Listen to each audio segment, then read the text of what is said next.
Exclusive तस्वीर हम आपको दिखा रहे हो। गाड़ियों का लगातार काफिला वो विकास दुबे की सुरक्षा में तैनात है। 5 लाख का वो इनामी जिसने उत्तर प्रदेश पुलिस को पूरी तरह चकमा दिया।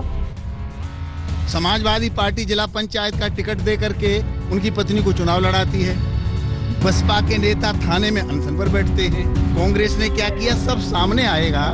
मैं समझता हूं जो आरोप समाजवादी पार्टी पे लगाया जा रहा है, समाजवादी के पिछले 5 साल का सीडीआर जनता के सामने रखा जाए, जिससे ये जानकारी हो सके कि कौन कौन से पॉलिटिकल लीडर्स या कौन सी पॉलिटिकल पार्टीज के सीधे सीधे संबंध थे। जब नहीं मिल रहा था तो तरह तरह की बात की जा रही थी। जब पकड़ा गया भाग रहा था। जब पुलिस के ऊपर हमला करेगा, पिस्टल लेके भागेगा, तो पुलिस की आरती तो उतारेगी नहीं। किसी पुलिस वाले को कोई चोट नहीं लगती, कोई गोली की वो नहीं होती, और उसको गोली लगती है वो मारा जाता है। तो ये संदिग्ध नहीं है, सीधे सीधे ऐसे लगता है जैसे कि प्लांट है। उनके जज्बे को सलाम करता हूँ, उनके लिए बहुत बहुत धन्यवाद, और योगी शासन को भी धन्यवाद। वो सही टाइम पे सही कदम उठाया, उसका एक अंत हुआ, नहीं ये बढ़ता ही जाता और बढ़ता। तो इन सब की जांच के लिए जरूरी ये था कि इस व्यक्ति को येन केन प्रकारेण जिंदा रखा जाता और उससे वो सब राज उगलवाए जाते।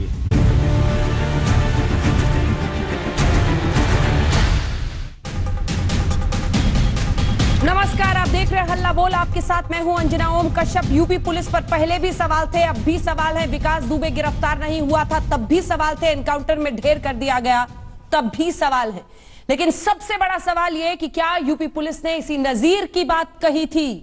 क्या आपको याद होगा उत्तर प्रदेश पुलिस के एडीजी प्रशांत कुमार ने कहा था कि विकास दुबे पर ऐसी कार्रवाई होगी जो नजीर बनेगी, तो शायद वो इसी नजीर की बात कर रहे थे। बहरहाल विकास दुबे का खेल तो खत्म हो गया, लेकिन उसके साथ ही सारे राज भी हजम हो गए।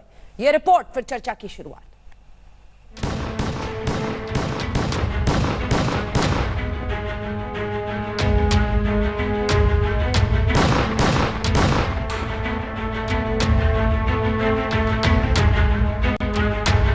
उनके जज्बे को सलाम करता हूँ, उनके लिए बहुत बहुत धन्यवाद, और योगी शासन को भी धन्यवाद।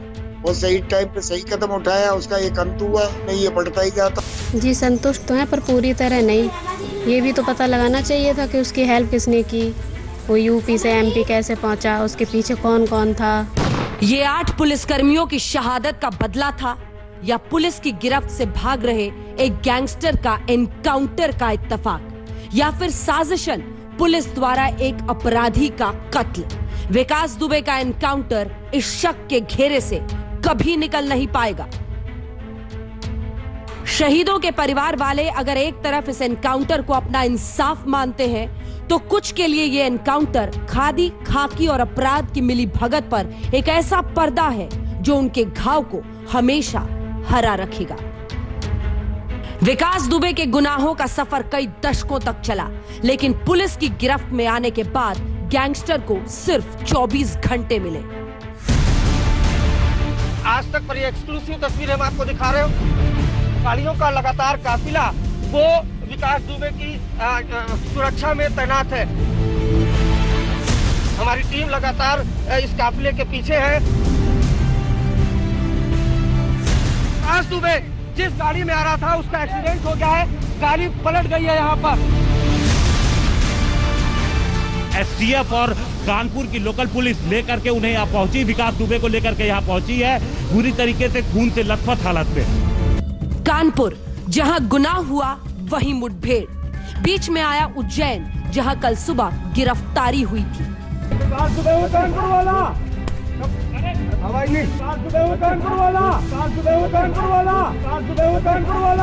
जो कल सुबह महाकाल मंदिर के हर सीसीटीवी में घूमते फिरते कैद हुआ, जो फिर पुलिस की गिरफ्त में आखिरी बार दिखा, वो आज सीधा खून से लथपथ स्ट्रेचर पर हैलेट हॉस्पिटल में जाते हुए दिखा।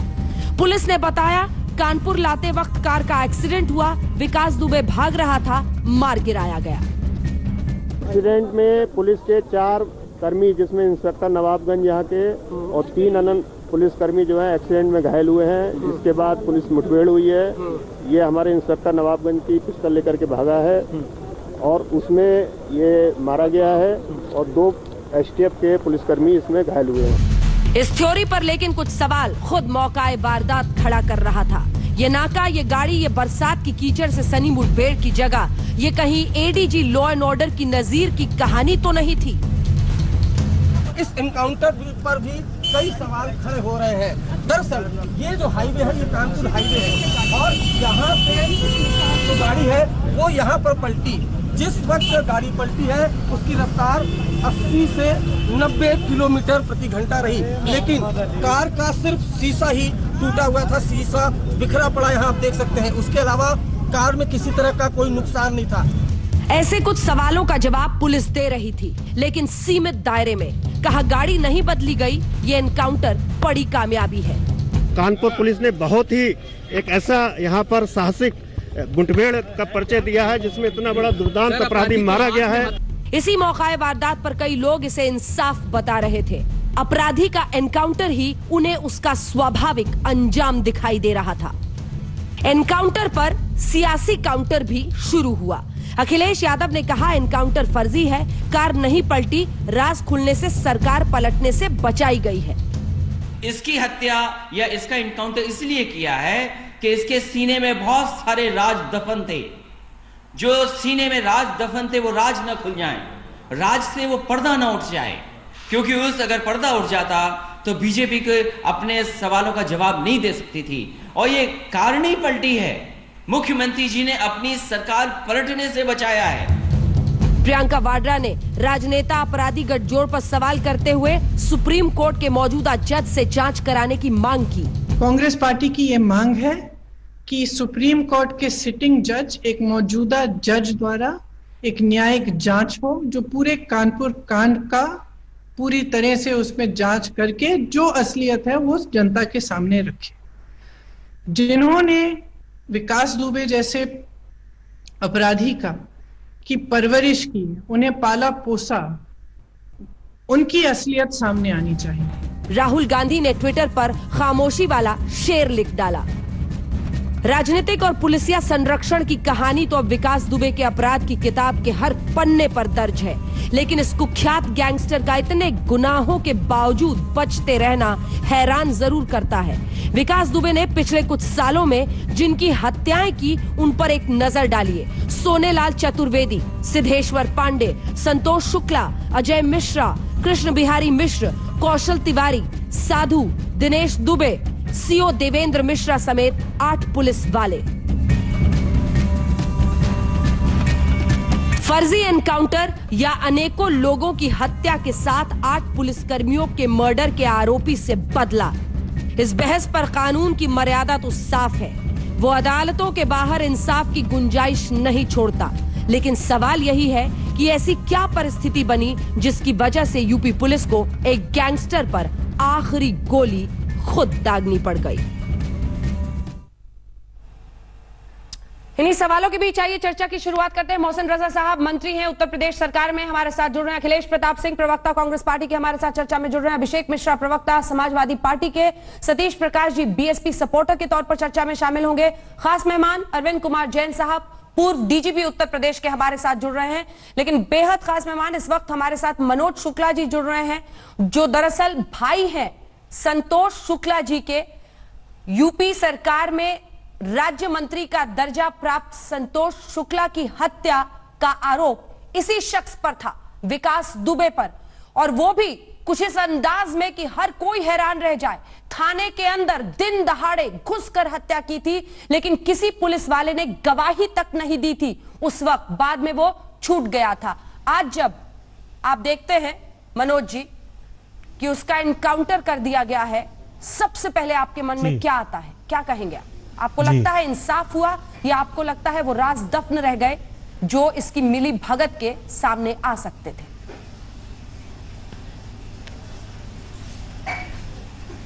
मुझे न्याय मिलने में लगभग 19 वर्ष लग गए। इन 19 वर्षों को मैंने घुट घुट के जिया है, लेकिन इस दुर्दांत अपराधी को जो राजनेताओं से जो संरक्षण प्राप्त था, जब 12 अक्टूबर 2001 को घटना हुई थी, इसके बाद ये 4-5 महीने बाद जब ये हाजिर हुआ, हाजिर होते समय कई दलों के राजनेता उसको वहां पे अदालत में हाजिर कराने गए थे, माननीय लोग। तो जैसा कि 2/3 जुलाई को जब उसने पुलिस पार्टी पे हमला किया और 8 लोगों की नृशंस हत्या कर दी, जिनको हम लोग बाद में शहीद और बलिदानी का दर्जा दे रहे हैं, इस घटनाक्रम को जब उत्तर प्रदेश सरकार के मुख्यमंत्री जी ने अपने संज्ञान में लिया और उन्होंने उत्तर प्रदेश के 23 तर्राक अधिकारियों को जिम्मेदारी सौंपी कि इस दुर्दांत अपराधी को जिंदा या मुर्दा पकड़ने के लिए, माननीय योगी जी के निर्देश पे जब उत्तर प्रदेश शासन के आला अफसर लगे तो उत्तर प्रदेश सरकार के विरोध में चाहे कांग्रेस हो, सपा हो, बसपा हो, ये आज अपराधी के इनकाउंटर की जांच कराने की जो बात कर रहे हैं, उनको ध्यान देना चाहिए कि उन्हीं के सिंबल से उसकी पत्नी जिला पंचायत सदस्य है। उसकी रसीद लगातार मीडिया सब लोगों को दिखा रहा है। इसके बावजूद सपा सरकार के नेताओं को अपने झिझक मिटाने में 1 मिनट की शर्म नहीं लग रही है कि ऐसे दुर्दांत अपराधी के साथ उसके न्यायिक जांच की मांग कर रहे हैं, जिसने लगभग 20 परिवारों को उजाड़ दिया, 20 लोगों की हत्याएं कर दी। मनोज जी एक सेकंड जरा तस्वीरें फिर से दिखाइए। मनोज जी, 8 लोगों के नाम की एक सवाल आपसे है, हम तस्वीरें आपके भाई की भी दिखा रहे हैं और बता रहे हैं कैसे थाने में घुसकर इसकी हत्या का आरोप इसी विकास दुबे पर था। एक सवाल आपसे है, आप खुद ही कह रहे हैं कि कई ऐसे लोग थे, कई ऐसी राजनीतिक पार्टियों के लोग थे जो अदालत में इसकी पेशी के वक्त गए थे। अगर आप ये सही समझे तो आप क्यों नहीं उनका नाम आज बताते हैं? दर्जा प्राप्त था उन्हें राज्य मंत्री का, बावजूद इसके ऐसे शख्स की हत्या थाने में, ये देखिए तस्वीर आपके भाई की हम दिखा रहे हैं, ऐसे शख्स की हत्या थाने में घुसकर उसने की। इतने सारे पुलिस वाले मौजूद थे, किसी ने गवाही नहीं दी इसके खिलाफ। ये था इसका खौफ, इसकी दहशत, क्योंकि राजनीतिक संरक्षण था। कौन थे वो नेता, अगर आज आप उनका नाम दें, क्योंकि आपने खुद कहा कि वो लोग उसको बचाने के लिए अदालत तक पहुंचे थे। जब मुकदमा न्यायालय में मुकदमा चल रहा था, उस समय उत्तर प्रदेश में सपा की सरकार थी और मैं जिला अधिकारी एसपी के यहाँ लखनऊ सचिवालय में लगातार जो है अपना प्रयास करता रहा, लेकिन उच्च अधिकारियों ने अपील तक नहीं करने दी, समय टालते रहे और अपराधी बरी हो चुका था। आज वही नेता न्यायिक जांच की मांग कर रहे हैं। उस समय क्या जो है सो रहे थे अखिलेश प्रताप सिंह जी? उस समय उनको अपराधी नहीं दिखाई दे रहा था। ठीक है, मोहसिन रजा से मैंने सोचा था पहला सवाल पूछूंगी, लेकिन अखिलेश प्रताप सिंह जी, कई सारे सवाल हैं जो जिन लोगों ने अपनी किसी ना किसी परिवार वाले की जान खोई है इसी गैंगस्टर की वजह से, उनके लिए यही इंसाफ है। इस पर खड़े होने वाले सवाल उनको परेशान करते हैं। क्या होगा मनोज जी को आपका जवाब? अखिलेश प्रताप सिंह जी, देखिए, ये जो दुर्दांत अपराधी था, सत्ता में बैठे और शासन में बैठे कुछ लोगों के अलावा किसी की भी इससे कोई सिंपैथी नहीं है। इसका यही अंत होना था। हाँ, लेकिन हम जब एक संविधान की कसम खा कर बैठते हैं तो विधिक प्रक्रिया से होता तो ज्यादा बेहतर होता, लेकिन इसका अंत ऐसे ही होना था क्योंकि दुर्दांत अपराधी से किसी को सिंपैथी नहीं।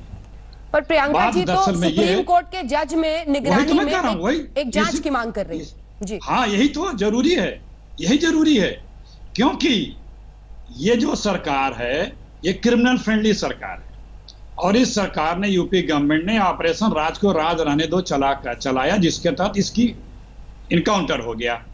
हम इनकाउंटर के थियरी पे नहीं जाना चाहते क्योंकि उससे कोई लेना देना नहीं है, जैसे हुआ क्या हुआ उसके टेक्निकलिटी पे मैं नहीं जाना चाहता। सिर्फ बात यह है कि आपने जब इसने पुलिस वालों की हत्या की है, चाहे इससे पहले जो हमारे अभी सज्जन हमसे पहले बता रहे थे, किस तरह से नेक्सस दिखा है इसके साथ प्रशासन, पुलिस और सत्ता का, और खुलासा भी हुआ है। मुखबिरी कर रहा है थानेदार, सीओ की सहायता नहीं हो रही है, एसएसपी उसके जेब में है, उसके आगे भी चलता जा रहा है, और किस तरह से सत्ता और कहां बैठे लोग उसकी मदद कर रहे हैं। अपराधी तो मारा गया, लेकिन अपराधी की आका बच गए। और जब ये आका बचे हैं तो ये पता नहीं कितने और विकास पैदा करेंगे। जवाब दीजिए मोहसिन रजा साहब। मोहसिन रजा साहब को दिखाइए, फिर मनोज जी का जवाब। ये खतरा खत्म होना चाहिए था। विकास दुबे खत्म, सारे राज हजम, सारे राज हजम। इसीलिए इसकी जांच अंजना थोड़ा आप उनसे कहिए सुन ले, अब उनसे कहिए थोड़ा सुन ले। बोलिए अंजना, ये वो लोग हैं जो आतंकवादियों के मारे जाने पर भी मातम करते हैं, अपराधी के मारे जाने पर भी मातम करते हैं, सेना पर भी प्रश्न उठाते हैं और पुलिस पर भी प्रश्न उठाते हैं। और इन्हीं लोगों ने ऐसे लोगों को तैयार किया था, इन्हीं ने समर्थन से उत्तर प्रदेश में सरकारें चलाई। जैसा कि अभी संतोष शुक्ला जी के जो भाई हैं वो बता रहे हैं कि वो बेचारे घूमते रहे, हमारी सरकार ने तो उन्हें जेल भेजा था। भारतीय जनता पार्टी की सरकार जब जब प्रदेश में आई है, कानून का राज हुआ है और अपराधियों का विनाश हुआ है। लेकिन इन लोगों ने, समाजवादी पार्टी, ये इन लोगों ने मिलकर इन लोगों को संविधान की शपथ दिलाई है, अपराधियों को मंत्री बनाया है अपनी सरकारें बचाने के लिए। ये हमारे ऊपर उंगली उठा रहे हैं, ये हमसे सवाल कर रहे हैं। जिन्होंने अपराधियों को शपथ दिलाई है मंच पर संविधान की, अपराधियों को लाकर अपनी सरकारें बचाई है, निर्दलीय अपराधियों को बुला कर मंत्री बनाते थे, और अपराध का पर्याय लिखा है उत्तर प्रदेश के अंदर। ये किस मुंह से बात करते हैं? रजा जी ने प्लीज, मोहसिन रजा जी ने अच्छी बात छेड़ दी भैया, बहुत अच्छी बात, मुझे अवसर दिया आपने, आपको धन्यवाद। क्योंकि प्लीज अभी रुकिए, एक सेकंड अंजना जी ने खामोश कर मुझे जवाब दे रहे हैं। आप लोग बिलाव करते हैं, अपराधी मारे जाते हैं। मोहसिन जी इसी का जवाब दे रहे हैं, वो इसी का जवाब दे रहे हैं। अंजना जी हर आदमी तो इसमें पड़ा हुआ है। अरे भैया, तो लोगों को अब आप नहीं कंट्रोल करेंगे तो फायदा क्या? इसी तरह बस हम भी चेहरा दिखाते रहे, नमस्कार करते रहे, ये तरीका अच्छा नहीं है। अब आपने अपनी बात कह ली, उनको म्यूट करिए। आप ही के आरोप पर वो जवाब दे रहे हैं। अखिलेश जी जवाब दीजिए। अंजना जी 89 से तो हम सरकार में नहीं है यूपी में, पिछले 3 वर्षों से, और 30-32 से ज्यादा कभी एमएलए जीते भी नहीं, 35 से ज्यादा। इन्होंने कहा कि हम अपराधियों को नहीं सत्ता में रखते हैं। आज जो सत्ता है वो शीर्ष से, सत्ता के शीर्ष से, शीर्ष के दूसरे पायदान से और नीचे तक अपराध के दायरे में आने वाले लोग, उनका जरा वो एफिडेविट देख लीजिए। चोर सूद छलनियों बोले जेके 72 छेद, 45% इनके मंत्री परिषद में दागी मंत्री ओथ लिए थे। ठीक है, एडीआर ने उसी दिन डिक्लेयर किया था। और वो पॉइंटेड जवाब लेते अपराधी नहीं है। ठीक है, हम अपराधी नहीं है। ठीक है, पॉइंटेड जवाब देते हैं मोहसिन रजा साहब। आज भी अपराधियों को ही प्रश्रय दे रहे हैं। ये तो अपनी कलाई खोलने का मुझको अवसर दिया, इसके लिए मैं इनको धन्यवाद देता हूं। ये बात अभी एक आवाज उठ रही है, अखिलेश यादव जी ने भी एक आवाज उठाई है समाजवादी पार्टी की तरफ से कि साहब वो जांच हो जाती, अभी पकड़ लेना चाहिए, पहले ऐसे अपराधी को मार देना चाहिए, ऐसे अपराधी को जीने नहीं देना चाहिए। फिर जब जब हमारी पुलिस ने, एसटीएफ ने कार्रवाई की है, तब तब आपके स्टेटमेंट बदलते चले गए। सारे विपक्ष ने, जब विपक्ष एक्सपोज होता दिखने लगा, पूरे प्रदेश ने देखा, पूरे देश ने देखा है, और वो नाम भी सामने आएंगे, चिंता मत करिए, आप लोग चिंता मत करिए, वो नाम भी आएंगे जो वो बताकर मर गया है। ऐसा नहीं है, उसने बहुत से नाम सामने कर दिए हैं, आप लोग ही आएंगे उसमें, चिंता मत करिए। यही योगी सरकार नाम उजागर करेगी, तब मत दिखिएगा कि ये अन्याय हो रहा है, ये गलत हो रहा है, इनकाउंटर भी गलत हो रहे हैं, फलानी चीज भी गलत हो रही है, आतंकवादी गलत बनाए जा रहे हैं, आतंकवादियों के ऊपर से मुकदमे उठा लो। एक सेकंड आपको टोक रही हूँ, एक सेकंड मोहसिन साहब मैं टोक रही हूँ आपको। बड़ी खबर इस वक्त आ रही है कि पोस्टमार्टम पूरा हो गया है विकास दुबे का। क्या कुछ जानकारी आ रही है? धीरे धीरे सामने सारे डिटेल्स आएंगे, कहां पर गोली लगी थी। हैलेट हॉस्पिटल में ही पोस्टमार्टम चल रहा था उसका। जब उसकी बॉडी वहां से निकाली गई, बाकायदा काले बैग में उसे रखा गया था और मीडिया के सामने ले गया था। ये पहले की तस्वीर आप देख रहे हैं। बाद में उसका नाम लिखा हुआ था और फिर पोस्टमार्टम के लिए उसे ले जाया गया। पोस्टमार्टम खत्म हुआ है। क्या कुछ उसकी डिटेल्स है, जैसे ही हमारे रिपोर्टर बताते हैं हम आपको बताएंगे कहां पर गोली लगी थी, किन परिस्थितियों में, जो कुछ पोस्टमार्टम के जरिए पता चलता है। अभिषेक मिश्रा जी, खुलकर मनोज शुक्ला जी बता रहे हैं कि सपा की सरकार थी जिस दौरान पर एक राज्य मंत्री प्राप्त व्यक्ति की, संतोष शुक्ला की, थाने में हत्या हुई थी और कुछ नहीं कर पाई आपकी सरकार। ऑन रिकॉर्ड है 100% गलत बात है। ये उस समय भारतीय जनता पार्टी की सरकार थी, न सिर्फ उत्तर प्रदेश में बल्कि दिल्ली में भी सरकार थी, जो आजकल कहते हैं डबल इंजन की सरकार। तब भी अंजना जी डबल इंजन की सरकार थी इनकी। और जब इसने इतनी बड़ी हत्या की और जब इसने दोबारा हिम्मत की, दोबारा हिमाकत की, दोबारा ही आज टेनासिटी टू डू दिस, उस समय भी फिर इस समय आज फिर उत्तर प्रदेश में भारतीय जनता पार्टी की सरकार है और डबल इंजन की सरकार भी चल रही है। तो ये पहली चीज मैं एकदम साफ रिकॉर्ड पे कहना चाहूं। उस समय पता नहीं कैसे ये कह रहे हैं, लेकिन अभी जो इन्होंने क्लीन चिट मुख्यमंत्री को दी, बात मुख्यमंत्री तक तो थी ही नहीं, शायद पुलिस पे ही थी, लेकिन वो उन्होंने मुख्यमंत्री को क्लीन चिट दे दी, वो एक अलग बात है। लेकिन ये निश्चित रूप से नहीं थी, भारतीय जनता पार्टी की सरकार थी। आप डेटा निकलवा लें अंजना जी, उसमें कोई मेरा ओपन चैलेंज है। दूसरा सवाल जो अभी आपने कहा, इन्होंने समाजवादी पार्टी का नाम लिया, समाजवादी पार्टी के टिकट की उन्होंने बात की। आज तक, अभी आपने कुछ देर पहले स्वयं समाजवादी पार्टी के राष्ट्रीय अध्यक्ष है, आपके चैनल पे आपने स्वयं बात की थी, मैंने सोचा शायद आप उसका जिक्र करेंगे, आप उसको बचा लेंगे, मैं छेड़ देता हूं कि उन्होंने साफ स्पष्ट शब्दों में कहा कि हमने किसी और को टिकट दिया था और कोई दूसरी महिला वहां से उसी सीट से लड़ी थी जिसको समाजवादी पार्टी ने लड़ाया था। तो किसी तरीके का कोई भी टिकट या तो विकास दुबे को या विकास दुबे की पत्नी को नहीं दिया गया। अंजना जी, इसमें देखिए क्रिमिनल का अंत यही होता है, चाहे न्यायालय फांसी पे चढ़ा दे, चाहे कोई पुलिस की गोली से मर जाए, चाहे हो सकता है दूसरे क्रिमिनल की गोली से मर जाए आपसी रंजिश में। सवाल उसका नहीं है आज सवाल इसका है कि वो कौन कारण था कि जब उसने एसटीएफ के कबूलनामा में 2017 में 2 भारतीय जनता पार्टी के विधायकों का नाम लिया, ब्लॉक प्रमुख का नाम लिया, उनकी जांच पिछले 3 साल में क्यों नहीं हो पाई? मनोज शुक्ला जी, 2001 में तो बीजेपी की सरकार थी, मैंने चेक कर लिया। बिल्कुल अंजना जी, एक मिनट मुझे अपनी बात पूरी करने देंगे? नहीं ठीक है, एक सेकंड क्योंकि देखिए फिर ये छूट जाएगा।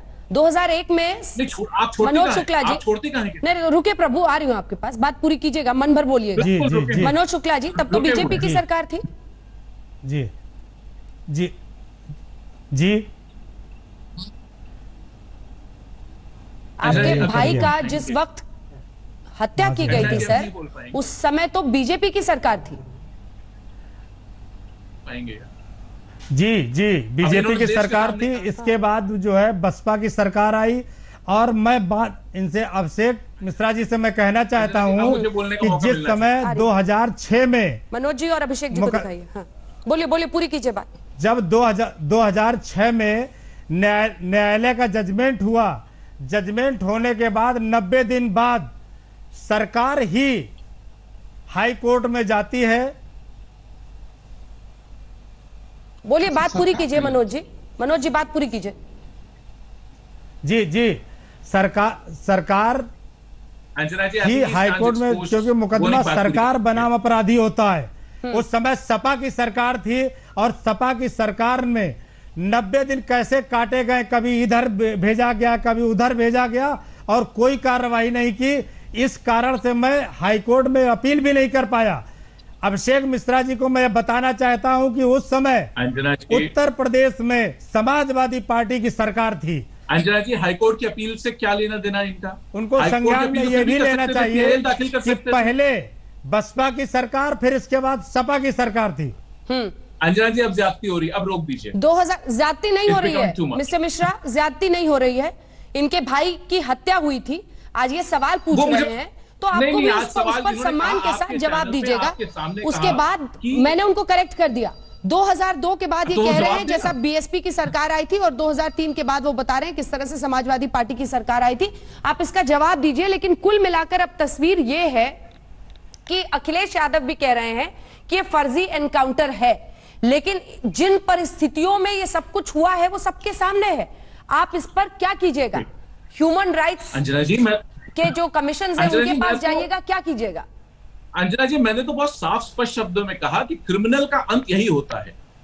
मैं उससे सहमत हूं। मैंने तो दूसरी सवाल उठा रहा हूं, आपसे ज्यादा महत्वपूर्ण सवाल उठा रहा हूं कि जिन लोगों का नाम उस आदमी ने, जो उसका आखिरी कबूलनामा है, अब तो वो चला गया, चाहे एनकाउंटर हुआ चाहे किया, लोग कह रहे हैं सीने पे गोली लगी थी, अगर वो भाग रहा था तो क्या इनकी तरफ भाग रहा, बहुत सारी बातें, मैं उसमें नहीं जाऊंगा। मैं तो सिस्टम की सिस्टमिक चीजों पे जाना चाहता हूं, जिनको जब तक जवाब नहीं दिया जाएगा तब तक ये चीजें होती रहेंगी। कल नाम कोई दूसरा होगा, उसकी बात नहीं, सरकार दूसरी होगी, नाम दूसरा होगा। मैं जो 3 साल बीत गए, एसटीएफ को जो उसका आखिरी कबूलनामा था उस पर क्यों कार्रवाई नहीं हुई?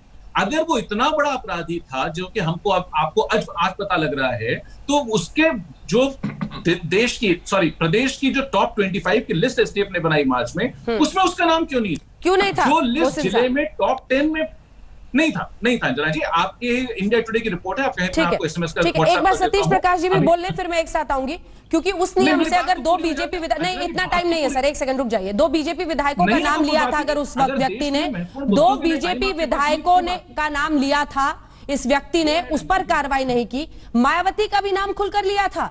सतीश प्रकाश जी देखिए अंजना जी, देखिए जो मनोज जी ने बोला है थोड़ा सा गड़बड़। 2000 में उत्तर प्रदेश में आज राष्ट्रपति की सरकार, और ये आवाज में प्रॉब्लम है, और ये एक बार फिर से कनेक्ट कीजिए, ऑडियो में प्रॉब्लम है। जल्दी से आपके पास आते हुए मोहसिन जी थोड़ा सा रुक जाइए, एक साथ जवाब दीजिएगा। मैं चाह रही थी कि एक फॉर्मर डीजीपी भी अरविंद कुमार जैन साहब हमारे साथ जुड़े हुए हैं। जैन साहब, लॉ एंड ऑर्डर एडीजी जो है प्रशांत कुमार, उन्होंने खुलकर प्रेस कॉन्फ्रेंस में कहा था कि उसके साथ ऐसा होगा कि नजीर हम स्थापित करेंगे। क्या वही है? ये एनकाउंटर ही नजीर है। अब पुलिस की गोली से इंसाफ होगा, अदालतों की जरूरत नहीं है। देखिए, मैं भी एडीजी लॉ एंड ऑर्डर रहा हूँ, मैं भी डीजीपी रहा हूँ। ये पुलिस का मनोबल बढ़ाने के लिए बयान देने आवश्यक होते हैं। कोई भी एडीजी लॉ एंड ऑर्डर ये नहीं कहेगा कि हम तो इस समय बैकफुट पे हैं और हम प्रयास करेंगे इसको पकड़ने का। ये पुलिस बल का मनोबल बढ़ाने के लिए, पूरी जनता का मनोबल बढ़ाने के लिए बड़ा नृशंस हत्याकांड है। मैंने अपनी 37 साल की सर्विस में ऐसा कोई कांड नहीं देखा कि किसी के यहाँ कोई दबिश देने पुलिस वाले जाए। कहीं कहीं पथराव जरूर हुआ है, पर फायरिंग करी जाए, टांग काट दी जाए, वेपन्स लूट लिए जाएं, ये तो आतंकवादी भी नहीं करते। इस प्रकार का तो जघन्य कांड नक्सलवादी भी करने से पहले कई बार सोचते हैं। तो ये कोई इस बयान को इस नजरिए से ना देखा जाए कि कोई उन्होंने उसी नजीर का ये नतीजा है कि इन्होंने किया है। नजीर तो ये है कि पुलिस बल का मनोबल बढ़ाना होता है कि आप घबराइए नहीं, हम इसमें ऐसी कार्रवाई करेंगे, ऐतिहासिक कार्रवाई होगी। हम लोग, मैं भी बयान देता था कि ऐतिहासिक कार्रवाई होगी इसमें। मेरे 6 कमांडो मार दिए थे ठोकिया ने, मैं तब आईजी एसटीएफ था। ददुआ का एनकाउंटर हम लोग कर चुके थे। ददुआ इसने ठोकिया ने 6 कमांडो मार दिए थे, उसकी डेड बॉडी पे कहा था वहीं पे कमांडोज की। ऐसी कार्रवाई करेंगे कि इसमें नजीर बनेगी, और हम लोगों ने अगले 15 दिन के अंदर अंदर ठोकिया का पूरा गैंग खत्म कर दिया था। ठीक है, इसका मतलब ये नहीं है कि कोई ये नजीर हमने एस्टेब्लिश की। ठीक है, ये तो जी मैं लौटूंगी सर आपके पास, वक्त की कमी, जल्दी जल्दी मैं रिएक्शन दे रही हूँ। मोहसिन साहब जल्दी से एक रिएक्शन, क्या अब उत्तर प्रदेश में एनकाउंटर ही नया नॉर्मल है? आपका ऑपरेशन क्लीन का मतलब ऑपरेशन एनकाउंटर पॉलिटिकल प्रेशर में नहीं रखा है। आदरणीय योगी जी ने पुलिस को फ्री हैंड दिया है कि हमें अपराध मुक्त देना है, समाज में अच्छा निर्माण हो, लोग भयभीत न हो, भय मुक्त रहे, इसलिए पुलिस अपना काम करती है। उसमें जो दुर्दांत अपराधी एनकाउंटर करते हैं, पुलिस उनके साथ वैसा सुलूक, जैसा उधर से गोली चलती है इधर से भी गोली चलती है, उसमें मारे जाते हैं। लेकिन हमारी ये समझ में नहीं आ रहा है कि समाजवादी पार्टी हो या कांग्रेस हो, ये अपराधियों को बचाने के लिए क्यों लग जाती है? क्योंकि इन्होंने अपने समय में पुलिस को भैंस बकरी पकड़ने के लिए लगा रखा था। हम जब आते हैं सरकार में तो हम अपराधियों को पकड़ने के लिए लगाते हैं, उनको अपराधी जेल में भेजने के लिए लगाते हैं। ये भैंस और बकरी पकड़वाया करते थे कांग्रेस और सपा के लोग। तो इसलिए इनसे यही उम्मीद की जा सकती है कि ये अपराधियों के पक्ष में ही खड़े होंगे, आतंकवादियों के पक्ष में खड़े होंगे, ये जनहित में कभी नहीं खड़े होंगे। और जातिवाद, संप्रदायवाद, इसमें भी बहुत ज्यादा इंटरेस्ट लेंगे, इसमें भी जातिवाद तलाशेंगे, जबकि ये नहीं देखेंगे कि संतोष शुक्ला जी का मर्डर हो गया, जिसमें देवेंद्र कुमार मिश्रा जी का हो गया, सुधाकर पांडे जी का हो गया, सिद्धेश्वर पांडे जी का हो गया, व्यवसायी दिनेश दुबे जी का हो गया। ऐसे दसियों लोगों को उसने मरवाया और आज वो अपराधी मारा गया। उसमें भी कहीं ना कहीं राजनीति तलाश रहे हैं, उसके समर्थन में खड़े हो रहे हैं। ये देश की जनता देख रही है, ऐसे लोगों को जवाब देश की जनता दे रही है। अखिलेश यादव जी ने कहा है कि कार नहीं पलटी है, सरकार के राज खुलने से सरकार न पलटे, इसे बचाया गया है। और भी तमाम सवालों का वो जवाब दे रहे हैं। फर्जी एनकाउंटर उन्होंने इसे करार दिया है। जल्दी से एक छोटी सी बातचीत है अखिलेश यादव से, वो अपने दर्शकों को सुनाते हैं। अखिलेश जी, मेरा पहला सवाल आपसे यही, आपने ट्वीट करके अपनी बात कही है, आपने कहा है ये कार नहीं पलटी है, राज खुलने से सरकार पलटने से बचाई गई है। किसने बचाया है? किस पर आप साजिश रचने का आरोप लगा रहे हैं? इस एनकाउंटर पर आप क्या सोचते हैं?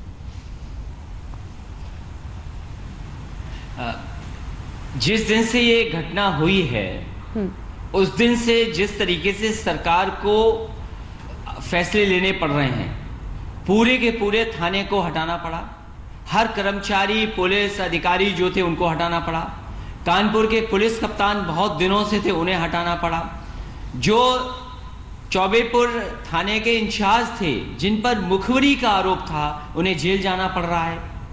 और ये आरोप लग रहे हैं कि पुलिस की मुखबिरी पुलिस ने कर दी और जिसका परिणाम ये हुआ कि 10 जवान शहीद हो गए, 10 जवान शहीद हुए, 8 कुछ तो मौके पे जिनकी जान चली गई, कुछ इलाज के दौरान जिनकी जान चली गई। आखिरकार दोषी कौन है? और आज जब ये सूचना मिली है कि विकास का इनकाउंटर पुलिस ने किया है, कल तो ये खबर आ रही थी कि मंदिर में जाकर के उसने आत्मसमर्पण किया है। जिसने आत्मसमर्पण किया हो, उत्तर प्रदेश की एसटीएफ पुलिस लेने गई हो और रास्ते में ये घटना हो गई हो, ये पहली बार नहीं हुआ है जहां पर उत्तर प्रदेश की सरकार पर प्रश्न लगे हों। Human right commission, national human right commission ने सबसे ज्यादा अगर किसी सरकार को नोटिस दिए हैं तो उत्तर प्रदेश की सरकार को नोटिस दिए हैं। ये फेक इनकाउंटर या इनकाउंटर इसलिए किया गया है कि जिससे कि तमाम राज्यों से पर्दा ना उठ जाए। तमाम राज्य उसमें दफन थे कि कौन कौन शामिल था उसमें, कौन बढ़ावा दे रहा था, कौन पॉलिटिकल लोग थे जिसकी वजह से इतने बड़े अपराध उस इलाके में हो रहे थे। ठीक है, लेकिन अखिलेश जी दो चीजें, एक तो पहले आपने कहा था 10 पुलिसकर्मी, उस एनकाउंटर में शूट आउट में दरअसल 8 पुलिसकर्मियों की मौत हुई थी। मेरा सवाल अगला आपसे यह है कि जिस तरह से बीजेपी पूरे मामले को रख रही है, उनका यह कहना है कि विकास दुबे की मां ने बीते दिन कहा था कि वो समाजवादी पार्टी में इस वक्त था, उससे पहले उसकी पत्नी के भी समाजवादी पार्टी से मेंबरशिप का पेपर दिखाया गया। क्या समाजवादी पार्टी से उसका कोई रिश्ता किसी भी वक्त पर नहीं रहा? क्योंकि राजनीतिक संरक्षण इस व्यक्ति को हर पार्टी से मिली थी। उसने 2 बीजेपी विधायकों का नाम लिया था, उन्होंने मायावती बहन जी का नाम लिया था, कहा था मुझे चेहरे से पहचानती है, मेरे दोस्तों को टिकट देती है। हर पार्टी से इसके रिश्ते थे, राजनीतिक संरक्षण इसे हर सरकार में मिला। 1990 से इसने अपने अपराध की दुनिया में कदम रखा था और 2020 तक लगातार हत्याओं पर हत्याओं का आरोप इस पर लगता रहा, लेकिन कभी भी अपने अंजाम तक ये कानूनी प्रक्रिया से नहीं पहुंच पाया। अखिलेश जी। हाँ, हालांकि अगर संभव हो, शायद ये संभव नहीं होगा कि 5 साल के हम सीडीआर निकलवाएं और उनके और उसके आसपास के लोगों के। मैं समझता हूं जो आरोप समाजवादी पार्टी पे लगाया जा रहा है, समाजवादी पार्टी की मांग है कि पिछले 5 साल का सीडीआर जनता के सामने रखा जाए, जिससे ये जानकारी हो सके कि कौन कौन से पॉलिटिकल लीडर्स या कौन सी पॉलिटिकल पार्टीज के सीधे सीधे संबंध थे। जहां तक सवाल चुनाव लड़ाने का है, उस जगह पर उस वार्ड में जिला पंचायत सदस्य के चुनाव में समाजवादी पार्टी की प्रत्याशी दूसरी महिला थी, उनको चुनाव लड़ाया गया था। जहां तक ये पर्ची दिखाई जा रही है कि समाजवादी पार्टी के बुलेटिन के मेंबर थे। कल को अगर कोई और मैगजीन उसके पास होती तो क्या वो सीधा सीधा उसका मालिक उसके लिए वो था?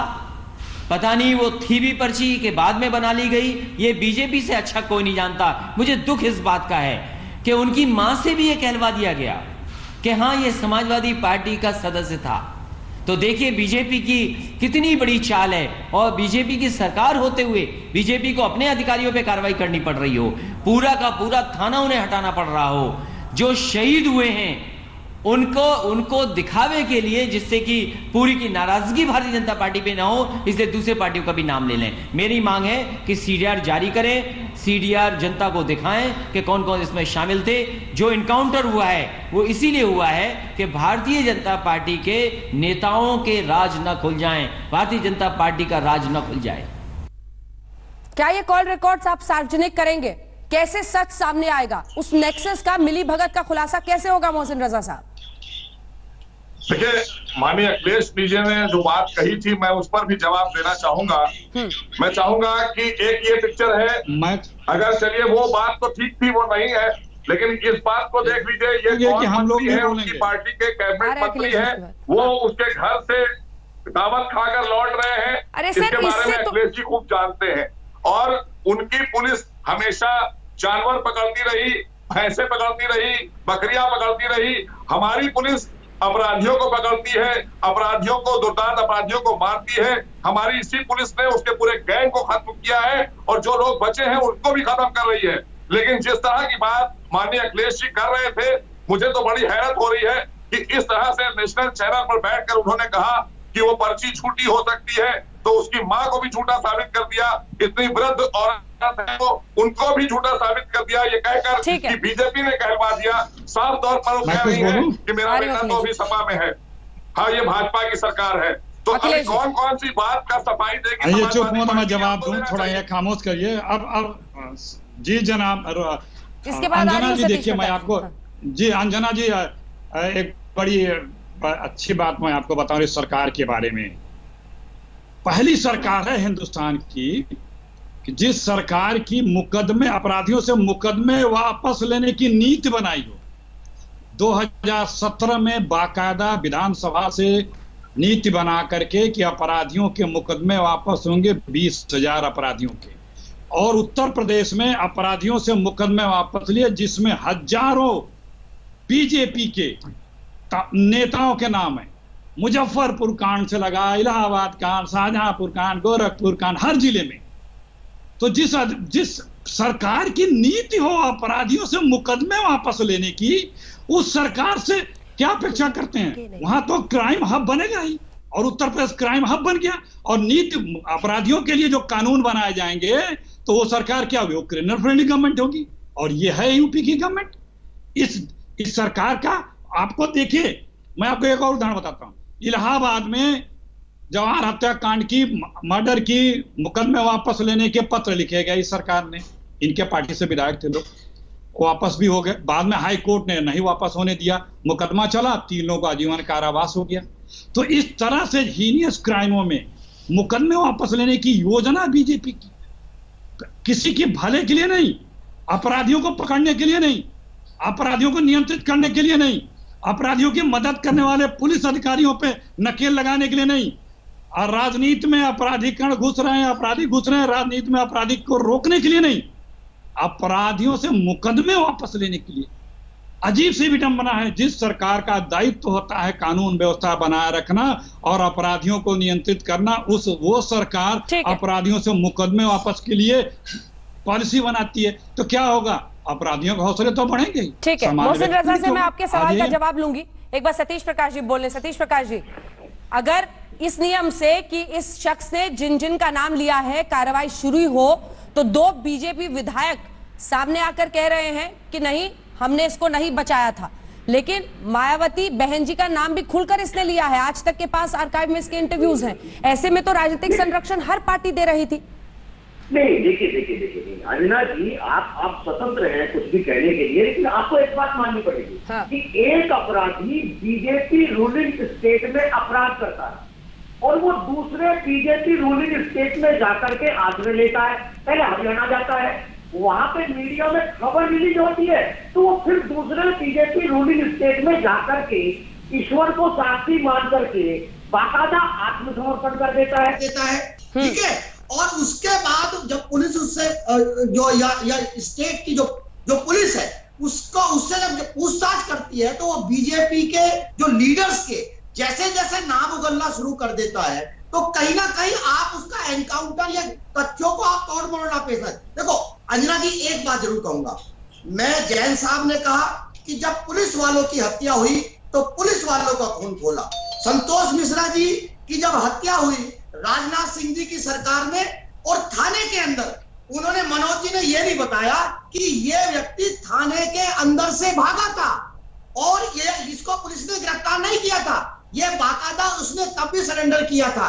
एक सवाल जरूर पूछूंगा कि विकास जो डूबे है ये पनपता क्यों है? आपको मालूम होना चाहिए कि विकास दुबे का पहला अपराध 1992 में 2 दलितों को मार के इसने हत्या की थी। उसी दिन अगर दलित की हत्या होती है तब समाज इसके खिलाफ खड़ा होता, पुलिस इसके खिलाफ खड़ी होती और जो सरकारें हैं इसके खिलाफ खड़ी होती। तो आज हम जो आप विकास दुबे के ऊपर चर्चा कर रहे हैं या उसके आपराधिक रिकॉर्ड के ऊपर चर्चा कर रहे हैं, शायद आप ये चर्चा ना करते। मोहसिन साहब जवाब दीजिए। मोहसिन साहब जवाब दीजिए, इसके बाद अभिषेक जी आपके पास अंजना, ये सपा बसपा कांग्रेस का विकास था जिसका विनाश हुआ भाजपा की सरकार में, और भाजपा जनहित में विकास करती है। ये आज देश ने देखा है। हमें अपनी पुलिस पर गर्व है, अपनी एसटीएफ पर गर्व है, अपनी सरकार हमने जनता ने जिस पहल दी है, हम ईमानदारी से इच्छा शक्ति से सरकार चलाते हैं। हम अपराधियों का महिमा मंडित नहीं करते। अगर आपको लगता है और आपकी बातों में सच्चाई है, वो तो ये कह रहे हैं, एक सेकंड आवाज आपकी फिर चली गई सतीश जी। मोबाइल का रिकॉर्ड अगर डिक्लेयर किया जाए, पब्लिकली किया जाए तो कर दीजिए ना। अगर आपको लगता है कि इससे तमाम गैर बीजेपी सतीश जी, हम ज्यादा जाना नहीं चाहते, राजनीति की बातें हो जाएंगी और बहुत दिल दुखेगा आपका भी।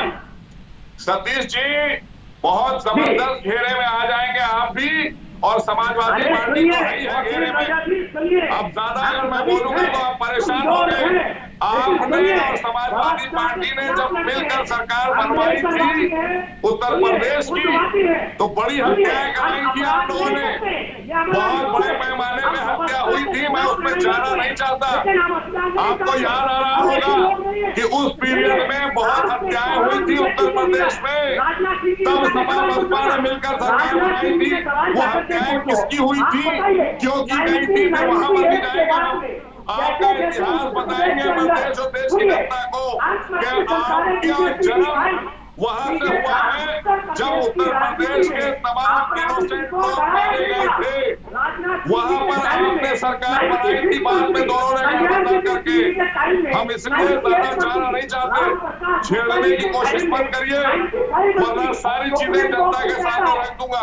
ठीक है अभिषेक मिश्रा जी, अभिषेक मिश्रा जी इंसाफ नहीं किया। ठीक है, एक सेकंड अभिषेक मिश्रा जी, लेकिन जिस तरह से ऑपरेशन क्लीन योगी आदित्यनाथ चला रहे हैं, इसके तहत वो तमाम ऐसे जो कुख्यात अपराधी हैं उन सबके खिलाफ एक मिशन चला रहे हैं, और उसी ऑपरेशन के तहत कानपुर में उस रात भी ये दबिश दी गई थी इसके डेरे पर।